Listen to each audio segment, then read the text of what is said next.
All right. Super sick. Super sick. Thanks for joining us today. We're going to continue on with the game.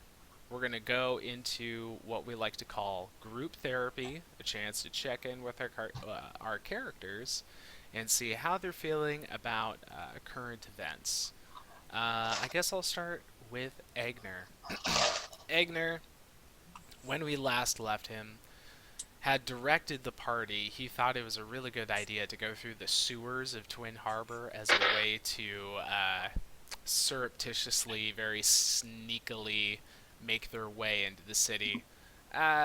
Turns out it was like really just more trouble than it might be worth because they went into the sewer pipe and found some basilisks.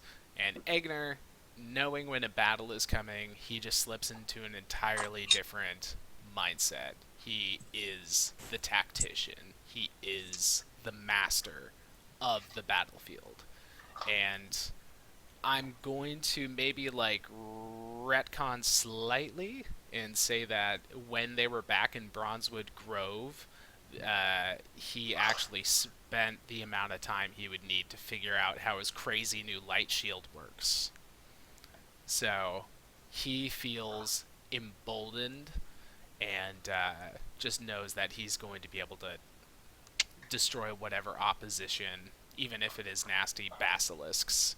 He is filled with confidence and purpose and has a badass light shield.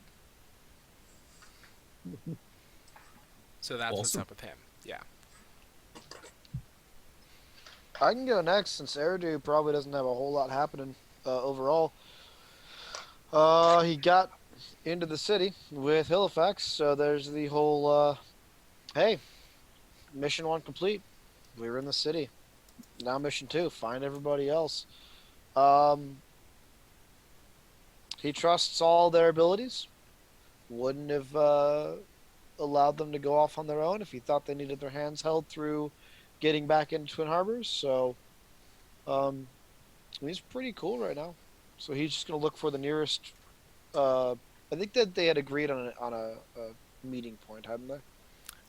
The cornerstone. Yeah, yeah. So he's just gonna head there then, I guess. Alan. Yeah, the Alan. old Alan. So yeah, when he gets there and doesn't and finds the rest of his party not there, then he might be a little more concerned if they take longer getting to there than he does. Hmm. We'll see how it goes.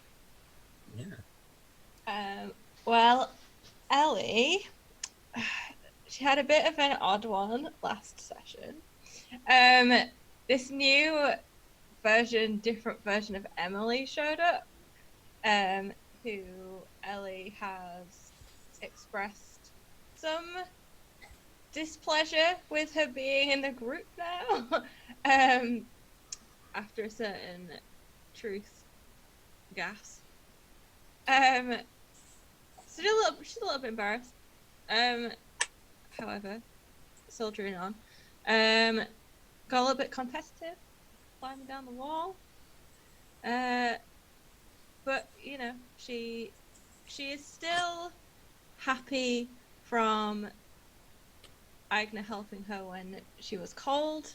So she's just kind of riding on that for now. And she's currently stood in a probably smelly sewer. Not really been able to see. Oh no, she can see. She can see. She's got her goggles on. Yeah. Hmm. Yeah. And it's not That's that about it. smelly. I mean, it's a sewer, but whatever. Eh, All right. She's doing all right. Let's continue on. Leah? Yeah. Well, counter to everyone else, I guess, Leah is not doing well at all. She's come to the sudden realization that she doesn't know what she's doing here. She's not sure how this came to be. She's not with her brother. She let him go off on his own. And the whole reason she's even still in the party to begin with is because of this new link to her brother that she got from Shar. And nope, she let Halifax go with him instead. So that was a mistake. but just one of several. And she doesn't really know the people she's with right now, and is just feeling very unsure about everything, and is particularly afraid of forging bonds with anyone. And she feels like she has not been doing a good job of holding herself separate from the rest of the party. And her natural tendency is to want to bond with people and to connect with people. And she's pretty bad at actively fighting that. So despite her best efforts, she is caring about her fellow party members. She wants to help them, and that is very alarming to her. And that's where she's at. She's worried about Eridu. She's worried about liking people, and she doesn't really know what she's doing next. So that's Leah. Complicated. Yeah, it was a mistake to let Halifax go with Eridu. Oh, definitely, yeah. Most definitely. She was so afraid of screwing it up by being with Eridu that she let herself fade into the background. And yeah, she really regrets that. Dang. All right, well, take it away, Drew. Where are we at, my dog? We are going to start in a flashback. Ellie, having received a letter not too long ago, moves some distance away from Bronzewood Grove to a meeting location that was notified on the note. There, she meets 3 people, all in cloaks. These cloaks bearing familiar markings and sigils. That of the ISCB. One of them strides forwards, lowers the hood. It's an elf. They have a tonsure haircut. It's graying at the edges. And they have this look on their face that suggests that they've perhaps seen a few more seasons than they would like. A bit weathered and wrinkled. Upon opening the hood, Ms. Noble. Yep. I am Kreak. It is a pleasure to make your acquaintance. I understand you know who we are? Mm-hmm. She has her arms folded. Not very happy about being here right now. We have a request. He then nods to one of his associates, who then pulls out from his cloak a pile of papers, which he then opens up as though it were a book, but it has no spine. And yet when he opens it and lets go, the cover just hovers in place. And then just by moving his hand in the general direction that he wants the pages to turn, the pages lift themselves and turn over. You see that they are covered in writing. Some of the writing seems to be layered over other writing, just oriented slightly differently, making most of it illegible. But they all seem to be sort of peering over each other's shoulders to try and get a look at it. Oh, my. It seems that you have been busy, haven't you, Miss Noble? We at the ISCB have been keeping some would argue, fastidious records of your activities, and they are starting to be of notice and worry to us. Do you know what we do with people who are starting to become of notice and worry to the ISCB? I've heard stories. All good, I hope. Sure. Looking out for the well-being of those that do not wield such power, we find it our responsibility to make sure that it's regulated, to make sure that nothing is out of place amongst the rest of the populace. To that end, we would normally We need to take action when records start to get as active as yours. That is some interesting work there amongst the dwarves, I see. And thus we get to the point of our meeting here. We have information that suggests that you would be traveling towards a city, one not too far from here, Twin Harbor. Perhaps you have visited there yourself recently?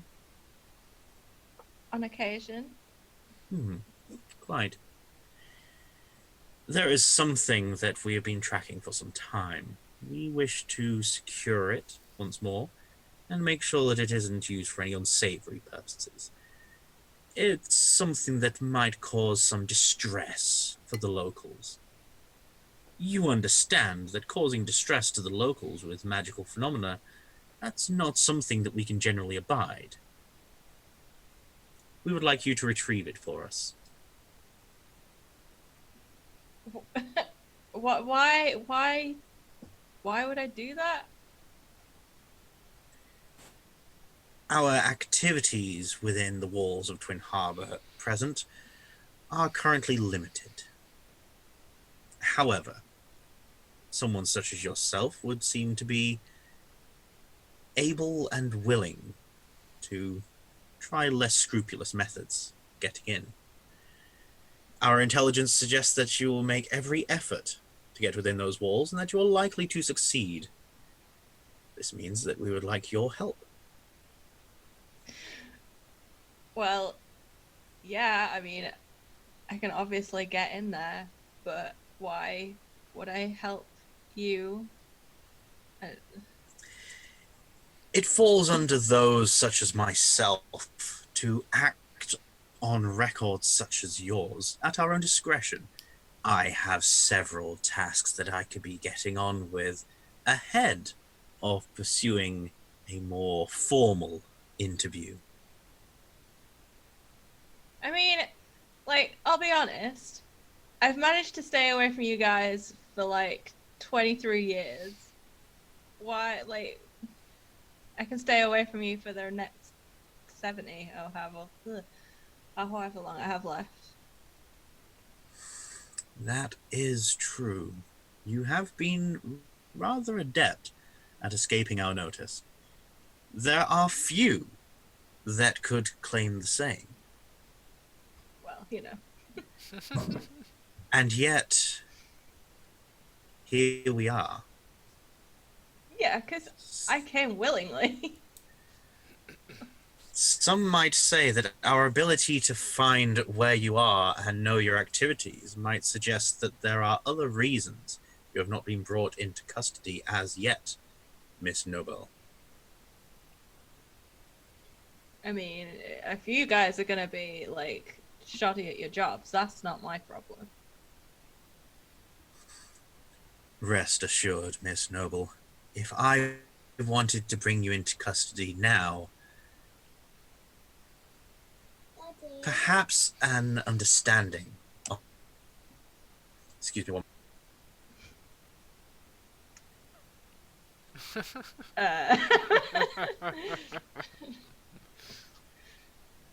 We're saying anything to him right now.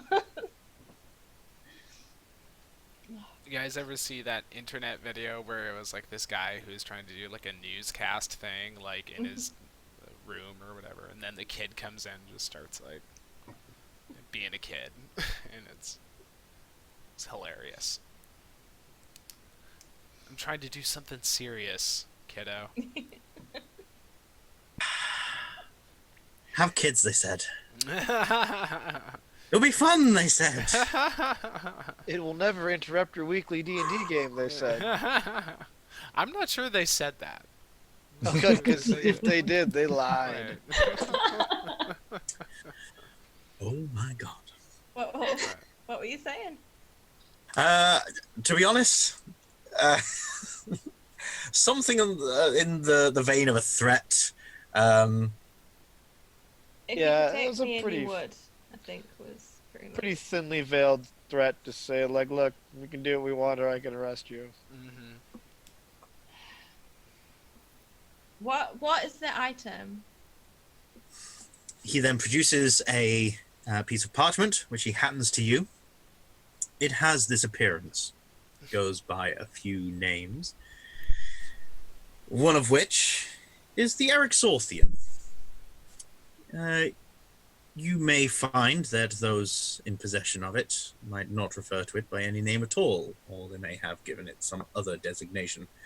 Regardless, it is a tool of nothing but fear. It is something that will be used to intimidate others. Some lowlives may have gained possession of it in order to scare others into giving them what they want. We would like you to, if you find it in your travels, return it to us. If you happen to leave the city of Twin Harbor, or we gain access to the inside of its walls yet again, and you have not found the device, well, best your finely honed skills get put to use. And you have no idea where in the city this item is? Just in the city.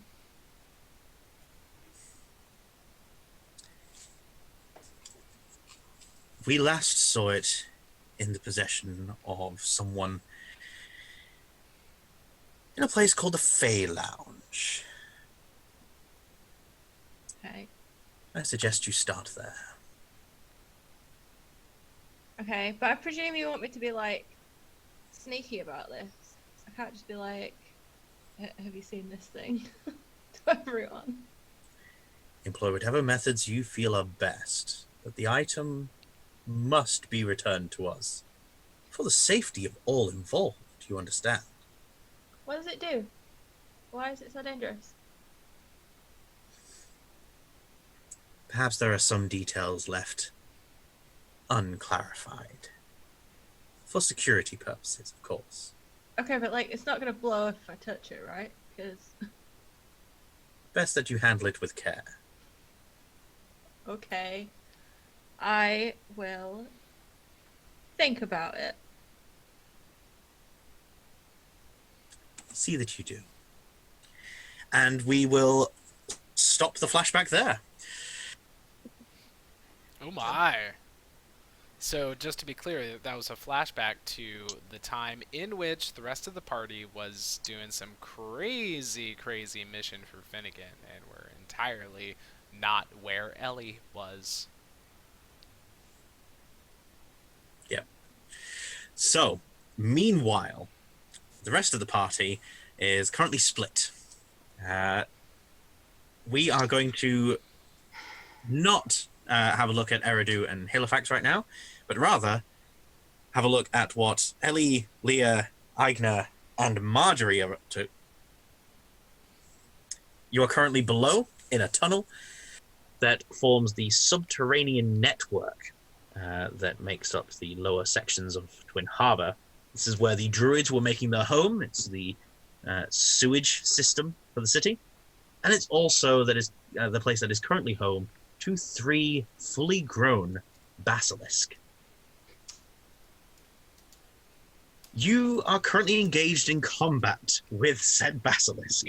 The 3 of them having charged down the tunnel, managing to move in a spearhead formation, going right down the tunnel to the very edge, turning around, and one of them managing to charge back through. So there are 2 close to the opening of the tunnel, 1 still within the tunnel, so they effectively have you surrounded. But all of you have managed to position yourselves, take a few swipes with your weapons, and are ready for combat. We shall begin with Ellie. Let's do it, guys. Let's get him. Let's get him. I knew this was coming and I'm completely unprepared. So since we've been up against these things for like a little bit, enough of them to surround us and stuff. Yeah, I'd say about 30 seconds have gone by. Okay, so how much do we know about how they work? Because there's the whole like sight thing. You can, at no action cost whatsoever, make a nature or arcana check. But I'll only allow you one of these free checks per round.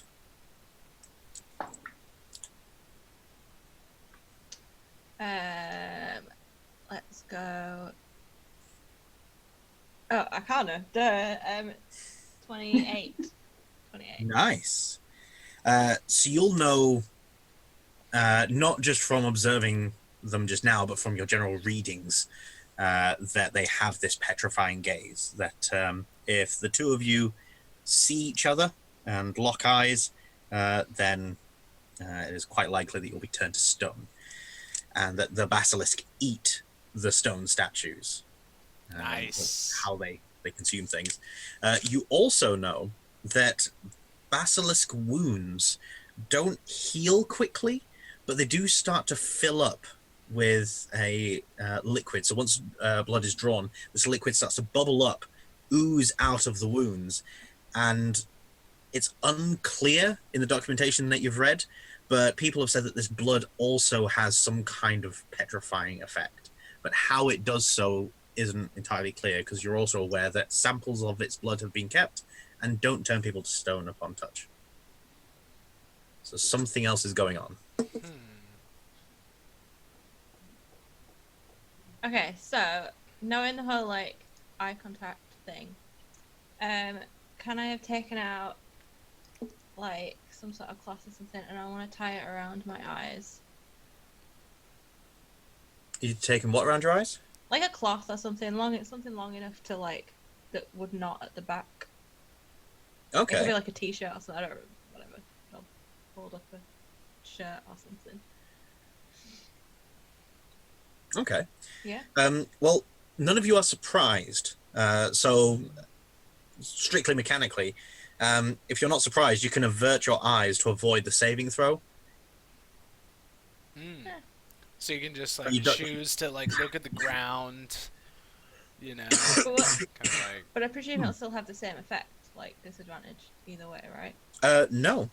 Never mind. I'll be quiet. Like, when it comes to the Medusa stat block, it specifically says, like no eye contact whatsoever.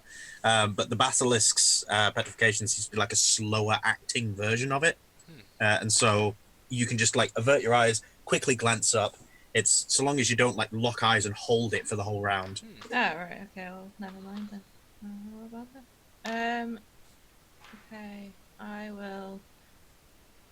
But as a bit of like narrative fluff and stuff, like putting some bandages around your eyes and like peering through the gauze so it's harder for them to see your eyes would be kind of cool. It's fine. You could just, go blind. Real quick. Well, yeah, but it was going to be like the whole kind of, Agnes blind. Now she's blind. It's fine. I will... I haven't got anything. All the cool Lovely. kids are going blind these days. That's Right, my... I'm just gonna attack it. So with my fun new item, the Sunblade, I'm gonna attack it. There. And roll crap. 20, not natural. That hits. And 5, Igniting the lightsaber. 12. That's what I'm saying. 12 damage. Nice. And there's now a 15 foot of light. Oh, well, 30 foot of light. Bright light. And it's radiant damage. Just so you know. Okay, that's it. And then I get a second attack. Sweet. And that is 18 to hit. That hits as well. And 13 radiant damage. Ooh. Oh, Yeah, I think that's it. brilliant. Could Ellie give me a dexterity saving throw, please? That's what it's like fighting the Sunblade. 15. 15. Mm-hmm. As you cleave these wounds, blood spurts out, bubbling to the surface. You see these Massive globs of blood start to ooze down the front of its chest, and the blood spurting out gets very close to you, but manages to miss you.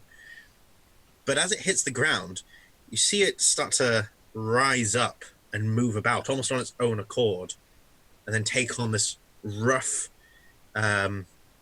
poultry shape. Poultry, like a chicken. Yeah, like that. Right. Okay. I will describe this with horror, so Aigna knows what's happening. And then say maybe we shouldn't like draw blood. Maybe like bludgeoning or magic is better. Okay. And then that's my turn. All right. All right. So, charging forwards, one of these things is going to try and get Aigna. Fuck that. Fuck that, dude. 23. Oh, that'll hit. And that is 10 piercing damage and 7 poison damage as it bites into you, and you can feel this viscous saliva enter into your bloodstream as it bites into your arm, and then as it tears its teeth away, it starts to tingle and burn almost. You can tell that's infected.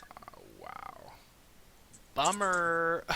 The one that Ellie has been facing off against can also...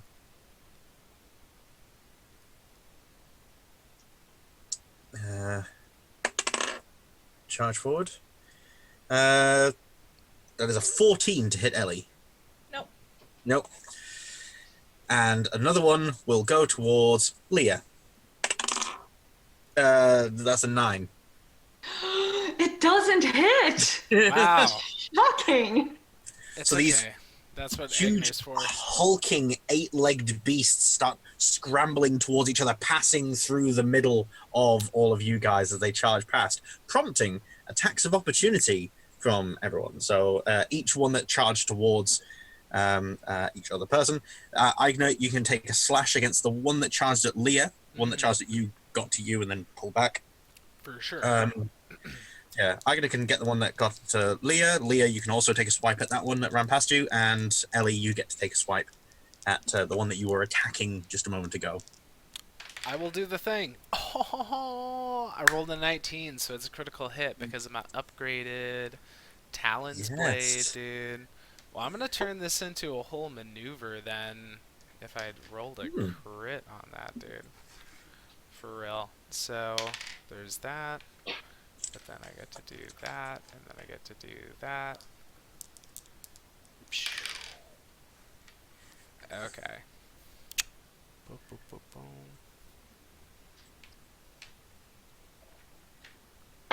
Plus... Alright, so that is... Okay, this actually might not be a good idea because blood's gonna go everywhere. But it's 20 slashing damage to that punk. And he also has to make a strength saving throw. Yeah, I rolled a 4 plus 3, 7. Alright, my DC is 16, so he trips Jeez. right there in front of me. So at least if the blood's gonna splash, it's gonna splash on me. You just tripped up an 8-legged creature. You know it. You A know blind guy just tripped up an 8-legged creature. Oh man, that's great. I love it. He's just that good. Agner is that good. He really is. Sweet. Aigna, give me a dexterity saving throw. Oh god. It's okay. Agner can take it, guys. I get a... Well, it is a dexterity thing that... hold on. Because I got this situational bonus to dexterity saving throws. Oh, it doesn't... Oh, wait. It's a harmful effect that targets only me. Sorry. Confused. Alright, so I get a 13. I react. Use Sure. a flash of genius. Oh no, but I'm reacting now, aren't I? Well, yeah, if you do the You can opportunity react to attack... either take an attack of opportunity, or you can do whatever this flash of genius thing is. You have to I'm choose. gonna do the flash of genius thing Nice. because I've kind of already established that hitting them with my sword's probably not a good idea, Hmm. and I'm seeing that Aigner is about to be hit, which is like splashed with stuff, which is like Ellie's like no. Egner duck. So basically, I Yeah. add +5 to your saving throw, Cool. by like shouting or something like to help you Yes. get out of the way. Yes. So that'll make it 18.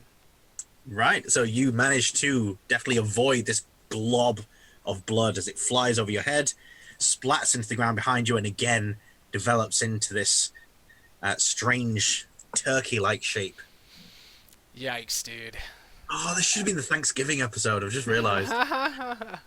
We can call it that. We can just say it is. It's fine. They grow into turkeys, and then Agner eats them. I mean, it's like right between, Mm, so why Right. not? yeah, Thanksgiving and Christmas. Leah, what's your reaction? my attack of opportunity was a 16 to hit. That hits. And no, sorry, a 15. And I did Still hits. 0 damage because my only melee is like a little dinky dagger. And I rolled a 1 and it's -1 because it's strength. Pink.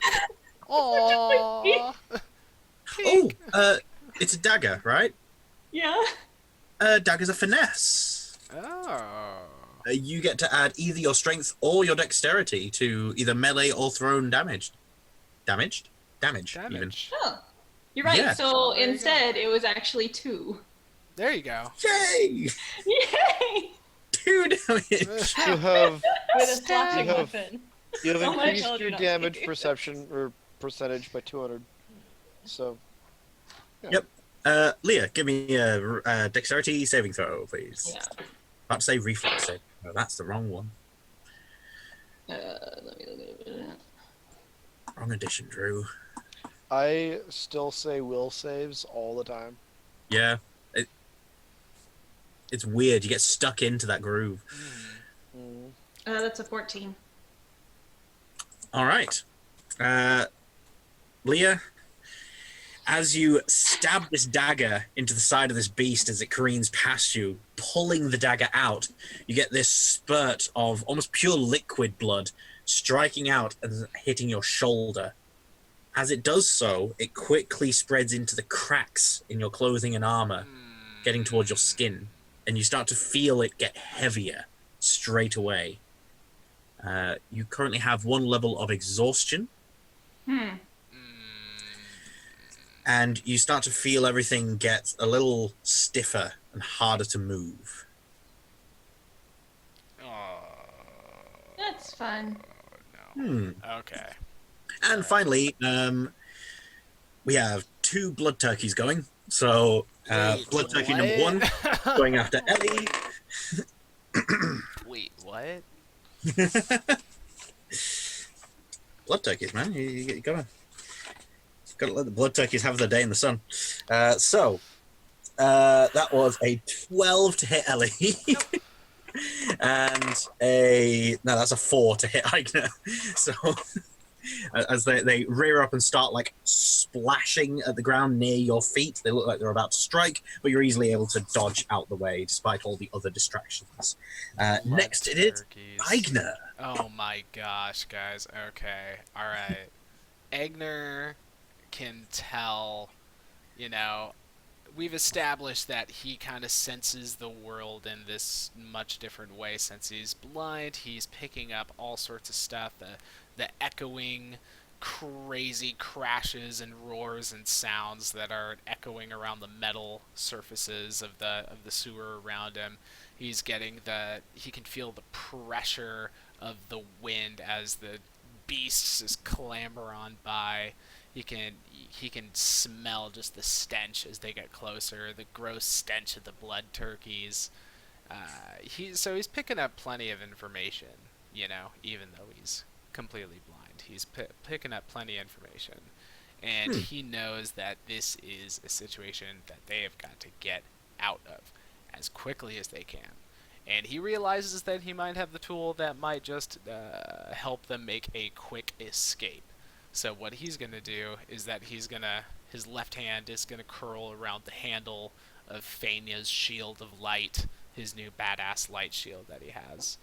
And it operates, it like generates this whole like radiant energy that comprises like the rest of the actual shield, and it can do all this cool stuff. But he can also charge it up and like overcharge it and expend the energy in the shield in this one grand like crazy flash of light.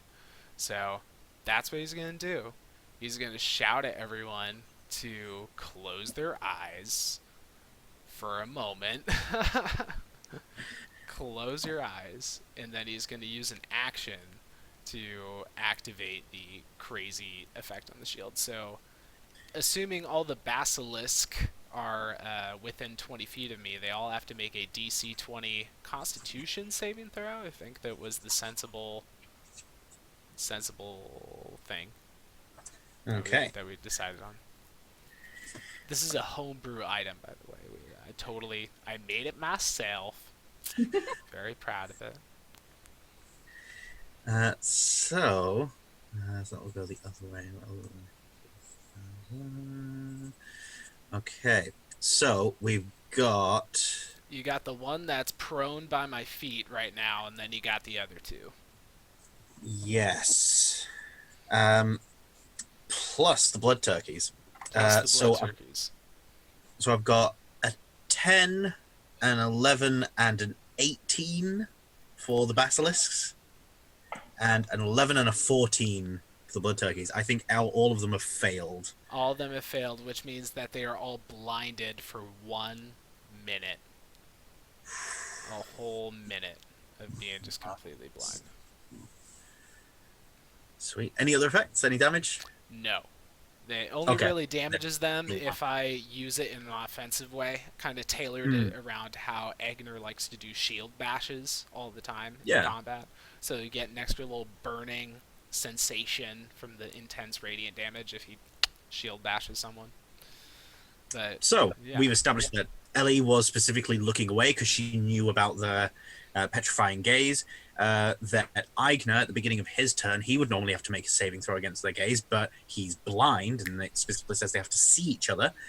And Aigner, on his turn, has blinded them, so that nullifies their petrifying gaze. They are basically just 8-legged teeth at the moment. For real. Bleed blood turkeys. Yeah, exactly. So that was just his action, and then he's going to shout at everyone. He has no way of really confirming if he successfully blinded them, But, judging from just how intense the energy felt as it was kind of exploding into this radiant burst, he's just going to assume that it worked, and he's going to shout at his party members, "Get out, get in," or he'll shout, "Further into the sewer, run now," and he'll just start bolting 30 feet away. Sweet. Agnes starts careening down the tunnel. What does Leia do? Yeah, she was already planning on trying to get the heck out of there, so she wasn't within melee range. So she will also start charging down the tunnel. Her speed is also 30. Would Ellie do the same? She would. Just to remind everyone, you've still got Long Strider on, so you've got an extra 10. Oh, okay, so that's 40. Sweet. So you guys start racing down this tunnel like Qui-Gon and Obi-Wan near the beginning of episode 1. Just zooming down, away from the droidicas. That's And the best Star Wars movie. Oh my god. Absolutely. It took me like 5 different watches before I realized that they were using force speed. I thought it was like some editing snafu or something, that they were just cartoonishly moving away super quick, but no, it's like force power. Like I had Jedi played and enough shit. Star Wars games, like enough KOTOR and stuff by that point that I knew it. It was only when I started playing those games that I was like, Nerd cred. Who's got nerd cred? you guys will have successfully escaped from the basilisk by the time that they realize that you're not there anymore. So blinding them and running away, good tactic. It doesn't. Now, I will say this, though. Even though it was a successful move, and... Okay, I'll say a couple things. Just to clarify how Egner's shield works, when he uses that crazy blinding thing, the shield becomes inactive for a short time. He has to take a short rest or a long rest before the shield's ability comes back to just regularly be a shield. So, it's a good thing Egner's got hit points. That's all I'm going to say. And, Yep. But then I'm also going to say...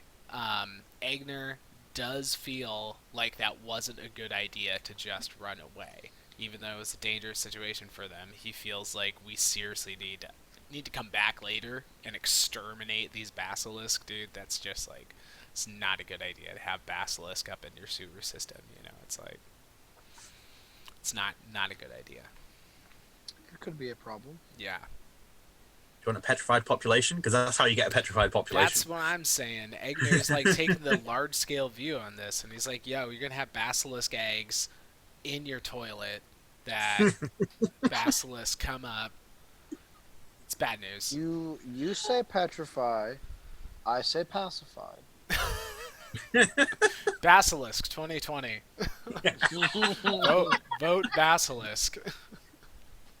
Make sure Oh my god. make sure you remember to register to vote so you can vote that basilisk. Yeah. Basilisk Cockatrice 2020.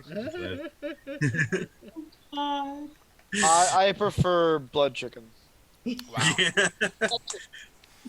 Yes, for people wanting to like go all rules nerdy thing, the blood turkeys were cockatrices.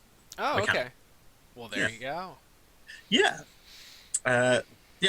They petrify at a peck, basilisks petrify at gaze. I thought it was a cool little marriage. Combination. Yeah. Oh, With Aigna, Leah, Ellie, and Marjorie having dashed down this tunnel away from them, taking a few twists and turns, a slight incline, a steeper decline, you find yourselves in the depths of these tunnels and starting to find your way to the more urban areas where you're starting to connect up with access ways to the surface of the city. You've successfully escaped the basilisk, and so we're going to skip from where you guys are currently to Eridu and catch up with him. Eridu, you are above ground. The sky is grayed over. There's strong winds after that storm that you guys had the previous night, but nowhere near storm levels. Looks like for the most part it's passed, but you're still feeling that after effect of it. Air still has that faint ozone smell to it, as if a storm has recently struck or is about to strike. The sea's a bit roiling. You can hear it even this deep into the city, crashing against the coast. And there are a lot of dwarves around. well, after getting inside the city, I think I would have ducked into a corner alley and transformed into a dog. And maybe before doing that, prodding Halifax to do something if he can change his appearance. Halifax certainly can. And T-Rex Some- again? something tells me, The That- most inconspicuous. I'm sorry. something tells me that the two of us, in our current forms, wouldn't be heavily enjoyed in this city. Perhaps you might be right. And it's best to try and avoid any entanglements where we can. If you assume that canine forms would be best, I could also adopt one. You don't have the ability to turn yourself into a humanoid, like a dwarf or something. It might be easier to avoid awkward situations in which we're being chased down the street as mangy mutts. That is wise. Yes, I could adopt a dwarven form. He then pulls some somatic components out of his repertoire, does a little dance, a little swishy swishy, and as he does so, he shrinks down, hair bulging out of the pores of his skin, and he becomes a dwarf before your very eyes. All right. I do nothing so flamboyant, but similar thing, except for instead of a dwarf, I become a four-legged beastie. Aw. I am slightly disappointed there was no Regis Alvaron, the third or the second or The second. The the second. second. Yes. That's a I good think point. if he Yeah, was that very would be- pompous, he would have been the first. Hmm. Regis Alvaron the first. So, Alright. Halifax will very much follow Eridu's lead. All right. As a dog, Eridu will make his way to the cornerstone. All right. As you do, you pass several groups of townsfolk, sort of standing on like street corners and outside of shops, talking to each other. You're able to overhear a lot of the town's conversation. A lot of it centering around events of the past few weeks and months. They're talking about times that they've heard from towns and villages in the last few days that a few weeks ago they were attacked, or that about a month ago they stopped hearing from this other village, and that the rumor is that the high elves have attacked this place, or that the dwarves have attacked this other place. A lot of it's rumors going around. There seems to be no confirmation at all. But everyone's pretty happy to spread these rumors around. Gotcha. You're seeing the occasional poster, some of them half ripped, some of them still intact, with slogans like "We're watching to keep you safe," and initiating a curfew. Some of the posters with the "We're watching to keep you safe" have got ink splattered on top in a different color with dwarven runes written on.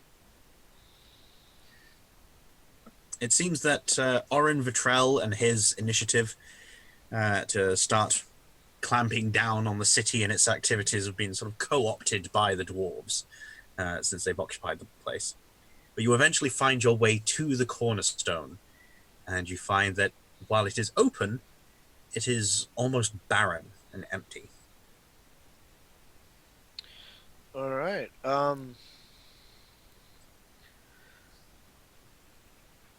Did Halifax? No, he didn't know Alan.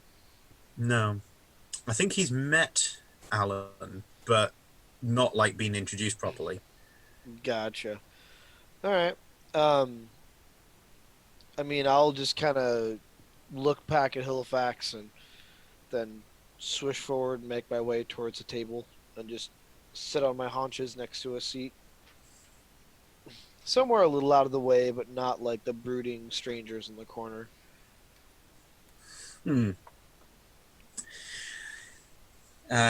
You see a couple of dwarven soldiers head in, go to the bar. They slam down a piece of parchment, which Alan then arises from the stool that he was sat behind, sat on behind the bar. Goes over, notices that you're here along with Halifax as a dwarf. I'll be right with you. Excuse me, my throat's very dry. I'm fighting off a cold, ladies and gentlemen. I apologize. Oh, I No. thought that was totally in character. No, I am fighting off a cold. No, oh, okay. We'll say it's part of every NPC at the moment. Every NPC is fighting off a cold. Something going around, dude. Yeah. It's called the rhinovirus. Alan notices, gets everyone a drink, but the two dwarven soldiers leave after Alan acknowledges the parchment that they've got, and comes over to you, sits down with the drinks. The silver kestrel seems to have fine plumage this time of year.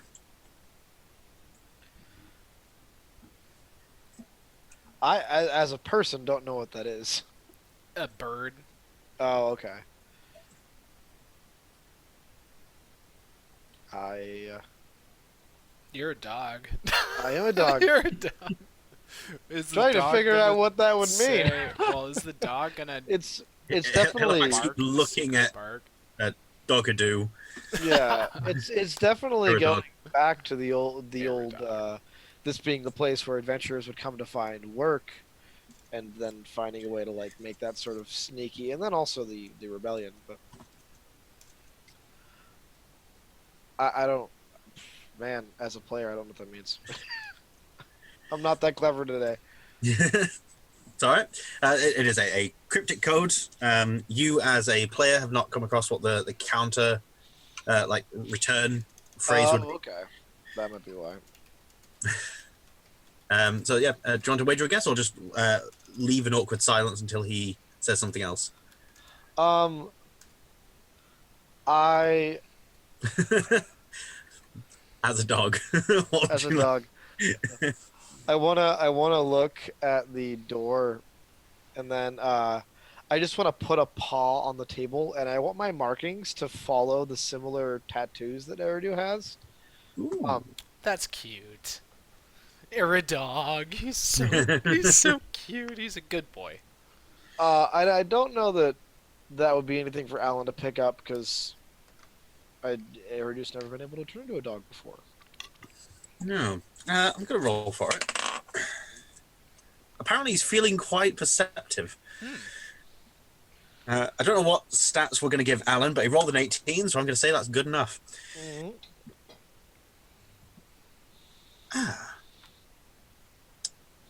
Perhaps its wings have been clipped. My apologies, my old friend. Um, Need for care is much greater than it has been.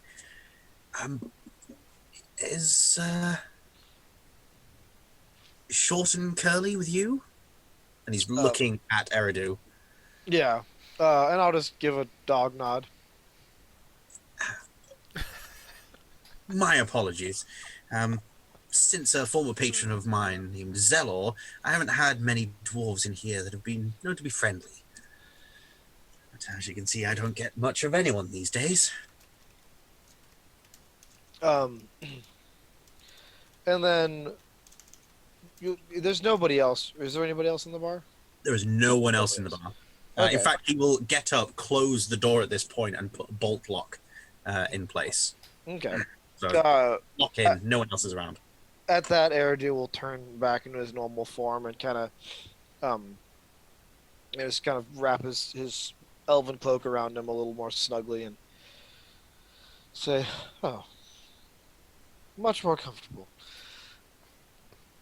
Well, it's been hard times, I see. I'm That'll so happen. glad you did that, Eridu. It was starting to get a little awkward with him talking to a dog and not me. Yes. Well, he doesn't know you. True. Halifax will also drop the disguise at this point. I will say, Alan, we are expecting more people to meet us here. It'll be hard for them to do that if the door is locked, but it would be ideal if no one else were to interrupt. Well, if they do come to the door, you can surely knock. I've got a peephole. I'll be able to see if anyone is someone that we want in or not. Oh, good. Tell me, Eridu, what is news from the outside? We've been hearing awful stories about attacks on towns and villages. Now, I've received some shipments of supplies, which suggests that things aren't as dire as the rumors say, but people are rather tense and talking of war. I'm afraid I don't know very much. I have been dealing with insular problems of my own and haven't had much contact outside of Agner's Grove. Speaking of, where is Agner? He should be along at some point. You'll find he's become quite blind. Indeed, indeed. I do have some questions, Eridu. Such as, what are you doing here now? That is a valid question. Um, what are we doing? We didn't just come for it. Trying to bust out Emily, dude. That's right. I was like, we didn't just come for Egrin. Uh, it seems that Emily has been detained, and we had hoped to find her and reunite ourselves. I see. Well, in that regard, I should be able to offer some help. Some friends of mine have been taking it upon themselves to deal in more clandestine efforts around the city. Hmm. They seem to have found themselves a nice little niche, earning a bit of coin, trading information here and there between the dwarves and those that are still in town that operate their own enterprises. At Tell me, any what is the why are there so many dwarves here? What is his occupation? oh, oh, of course, yes, you have been away for some time now, Erica. It's been a while since I've seen you. Um, yes, the dwarves came to take over from the drow. We were occupied for a short time. The drow started uh, coming in, spreading their soldiers, much as they did about a year or so ago. Hmm. They came in, started declaring themselves rulers of this area, and started bossing people about. They arrested quite a few. With the loss of the rebellion, it seemed that it was easy for them to come in and take control. But within a day, the dwarves were here. They started using these strange people in this odd armor, tall folk, not dwarves at all, but they were going around and making short work of the drow. So now we currently have the dwarves manning the gates and patrolling the streets. There's been rumors of the occasional drow popping their head up, but nothing that I've been able to verify. Hmm. Well, that is odd. Why would these forces all of a sudden want to occupy the harbors? That's been the subject of the rumor mill, I'm afraid. It's also got people to spur on these rumors of attacks elsewhere. It seems that our quaint little town is a bit of a strategic choke point. And Everyone wants to hold it. was there fighting? Was there an actual war here on the in the town? There were small skirmishes here and there, but for the most part, the drow were just driven out rather than defeated or killed. All between dwarves and drow. No Twin Harbors militia. No No. guards. When the drow first came in, they rounded up all the militia and arrested them. So while the fighting was taking place between the drow and the dwarves, the militia were all in jail. And what of Vitrell and Garth? Vitrell's been kept in office, dear sir. It seems that the drow and then the dwarves found him to be quite useful. Although I must say, of late he's been absent from his public appearances. He keeps turning up and executing the odd prisoner here and there. It's become quite the brutal place here. I wouldn't recommend staying around if you've got somewhere else to be. Well, hopefully we will find Emily and be on our way. You were saying you had friends who might help. Yes, they've been telling me that a lot of prisoners have been moved about from place to place. Efforts to avoid surveillance, it seems. But there's one place that they keep circling around. There's a place near the center of town on one of the islands. It's usually a warehouse, a stocking place for a lot of the goods and services for the nearby bars and lounges. I understand that the Fey Lounge uses it quite a bit. Extra stock and whatnot. Apparently, they're using that as a makeshift extra prison. Something more off the books. Interesting. Hmm. I'll look to Halifax, and then what can you tell us of your contacts? Is there a way that they can look into this more for us? See if we can verify if Emily has been moved there. Oh, I can certainly put the word out. All I need to do is hang a lantern outside the door, unlit, and that'll be a message to them that I wish them to come and speak to us. I'll go and do that now. Just as he gets up from the table, there is a banging at the door. Ellie, Leah, Aigner. You three have been trudging through sludge for a little while now. Leah, I would like you to give me a Constitution saving throw.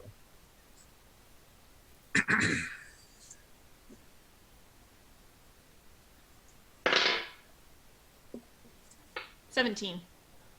Excellent. So it seems that what's happened to your arm while you've been running through the sewers, you've taken some time to examine it. This blood has quickly hardened, but also seeped into your skin a little bit. It looks like it's been trying to calcify the entire arm and spread further. For the time being, your body's managing to resist it. But for as long as it's here, it's going to keep trying to spread throughout your body. Eventually, it will consume you. You need to have some way of healing it. You'd know that some sort of lesser restoration magic should suffice. I think I have that in my staff, actually.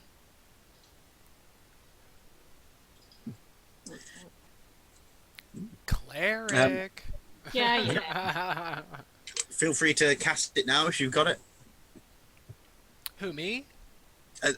Anyone if got access yeah. to it, want to use it now? I would be happy to. Also, I mean, Agner would probably do it to himself as well because he knew that he got bit. He got bit, and he got bit nasty, and he wants to fix maybe some of that nasty. So he's going to do it to himself in the process of asking everyone else, is everyone else okay, as well. I feel like I think there's something very wrong with my arm. And I think it's going to continue to get worse if you can do anything about that. Let me see. And then he reaches his hand out. This is after he had done it to himself. He coughs a couple of times. Oh, that feels better.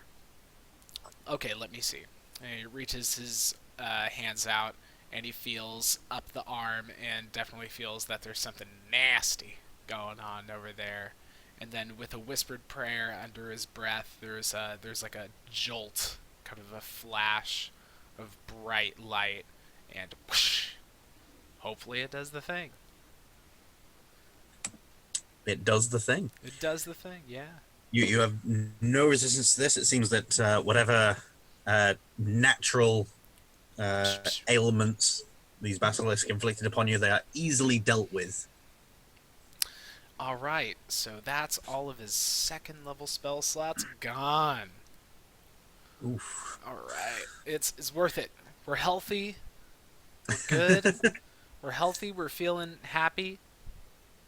Thank you, Agner. You're welcome. That You eventually find stuff.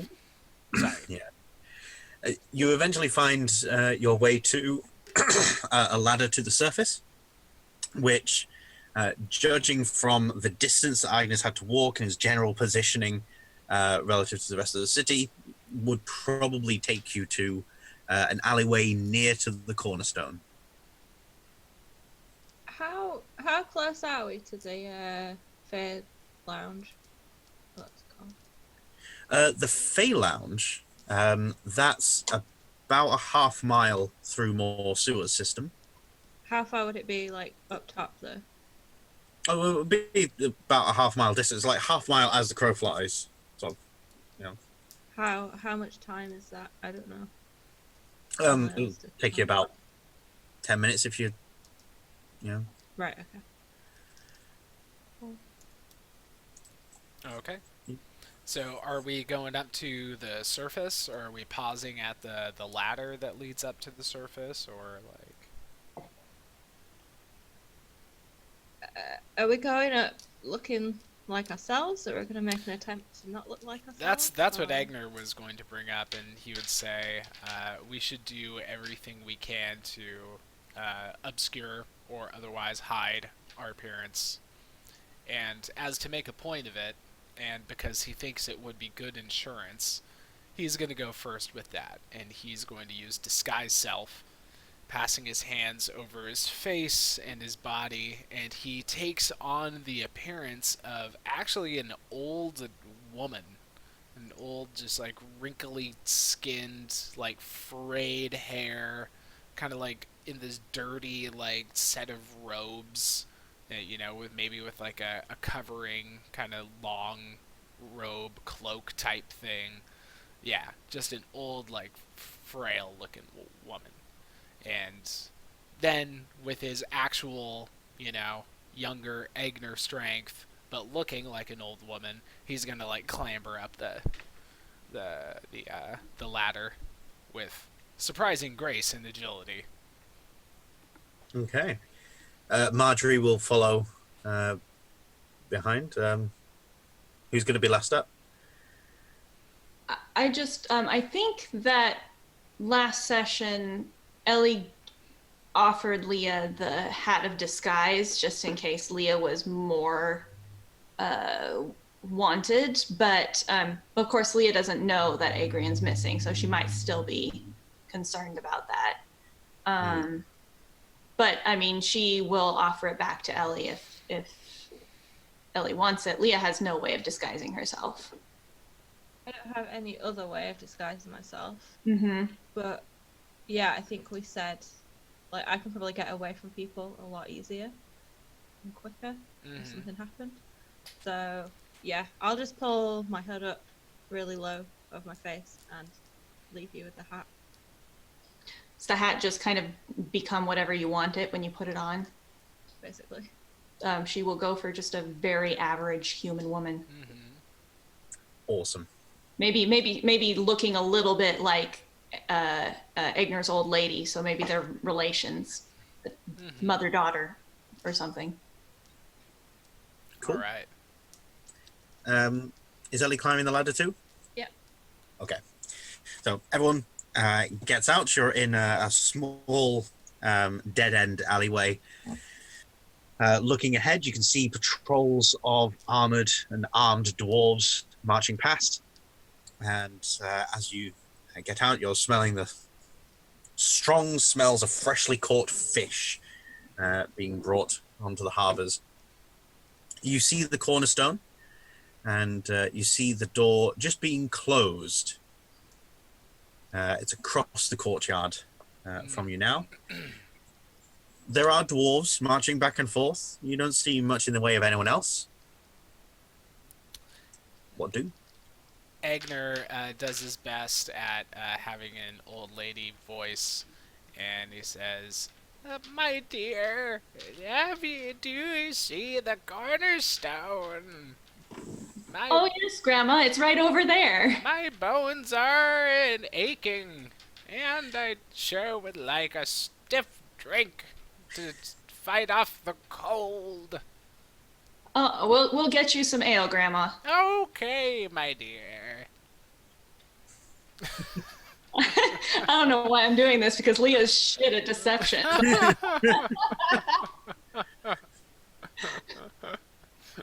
And Agner just loves theatrics. Oh, he really does. He really does. This whole direction with the trickery cleric domain is like, it's like almost like he just has fun acting with it or something. He loves it. I wonder why. Marjorie and Ellie with the hoods up, Leah and Igna disguised as old women. One of the dwarven patrols starts to march in your direction. Could I get... I'd say it's your choice of either deception. I would allow stealth, but instead of dexterity, use charisma as the stat.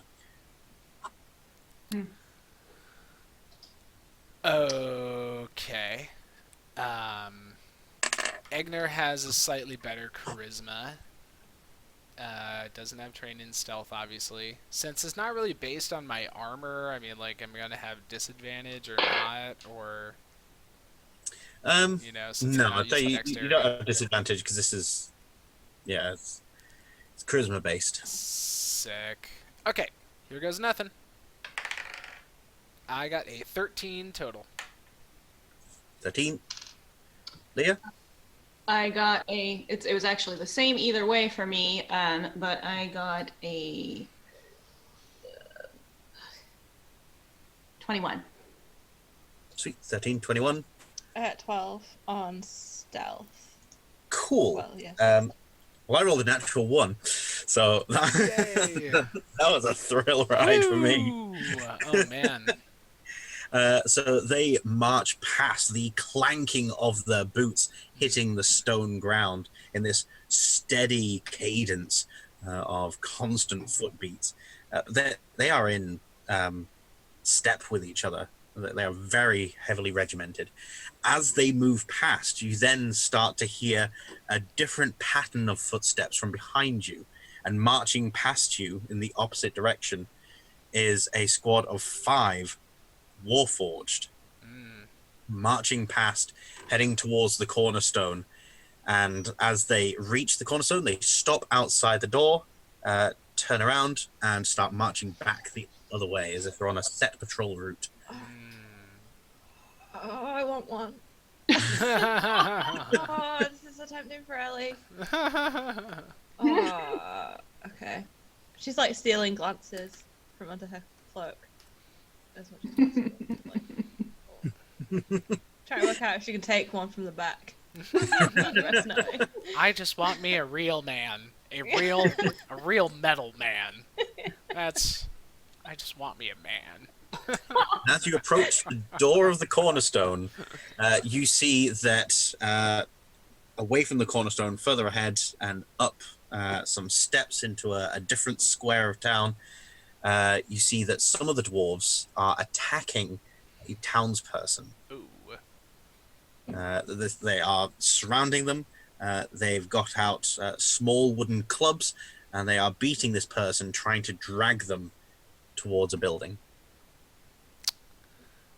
Yikes. I think Ellie would just whisper under her breath, "We have to leave it." Don't dare interfere. Yeah, it's too risky for us to get involved. Let's just get in and. Just don't say anything. Igner won't know. Well, yeah. Yeah, Ignar won't really be able to piece it all together necessarily unless someone really explicitly says something, in which case, he would have strong feelings. He would have feelings. I think Ellie would just be like, "Let's just get inside." Yeah. The streets. There are probably like some heavier than normal guilt wafting off of Leah and into other people, but yeah. Come on, dear. Grandma needs a stiff drink. As you go to try the door, it is bolted from the inside. This doesn't go. Grandma knocks with surprising force. It is unbolted. The door opened, and Ignar, you immediately get a strange waft. I would like you to give me an insight check. Okay. That's not my sheet. That is my sheet. That's a 19 total.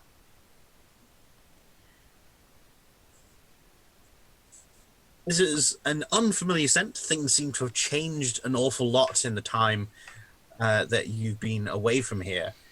But there's something familiar about it. You're not able to quite place it just yet, but there's something off about the cornerstone. But you hear a familiar voice. You go, I'm terribly sorry. I've got some patrons that have bought a private room. I'm afraid I don't have room for anyone else for drinks. Egner will just take over the situation, but still as an old lady, for at least for the moment.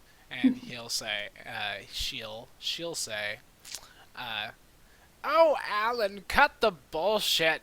It's awfully cold outside, and Grandma needs a stiff drink." These people are safe, and you're always safe with Grandma Allen. Indeed. He'll then look over to Eridu and give an almost pleading shrug, like, she'll let them in. Eridu can vouch for me. Can I see Eridu from here? Like when he kind of moves? You'll be able to lean in through the door and see him, yeah. Okay, I'll pull my hood very slightly back. So he can Yeah, see. Eridu kind of be giving it a strange, almost untrusting look, and then see Elliot nod. My apologies for the caution. It's getting dangerous in these parts, you know? I understand. Grandma's proud of you, Alan. Oh, why, thank you, Grandma. It's getting awfully difficult to know who to trust these days. People aren't necessarily themselves. As I saw earlier, it seems that you've all grown in power since I last saw you. Can we Seems come in? you all either. What? So yes, he beckons you all in, closes the door, bolts it. So, for those of you playing the home game, the knock on the door that Eridu and Halifax heard was, in fact, Aigner, Leah, and Ellie. Yay. Hey, it's us. Hooray. The timelines have merged, exactly. So, as soon as the door is locked and bolted behind us, Egner drops the disguise and ceases to be Grandma, even though it was very entertaining and lovely. And then in a very deep, authoritative voice that really kind of is shocking, because you would expect some kind of pleasantries, at least, you know, like, good to see you, Alan. He doesn't have any of that right now. And he says to Ellie, detect magic, now. Okay. I cast detect magic, eager to do anything that Agner tells me to do. And then Agner turns to Alan and he says, Alan, is there anything that you need to tell us before we move forward from here? Tell you? No, there's nothing. I was just filling Eridu in on some of the recent comings and goings of Twin Harbour since you've been away. Do you know what I will cast instead? What? Can I cast detect thoughts? Oh! Oh. Oh! Now that's Clever girl. sneaky. That's a sneaky sneak right there. Doing the sneak. I mean, in answer to the question, yes. And I very much like where this is going. So, detect thoughts. Lasts for a minute. You can read the thoughts of certain creatures when you cast a spell. Question around. The creature you choose has an intelligence score 3 or lower. The creature is unaffected. You learn the surface thoughts of the creature, what is most on its mind in that moment. As an action, you can shift your attention from the creature or probe deeper. If you probe deeper, they make a wisdom saving throw. Right, so surface thoughts. And you're doing this to Marjorie, I take it? No, To Alan. Oh.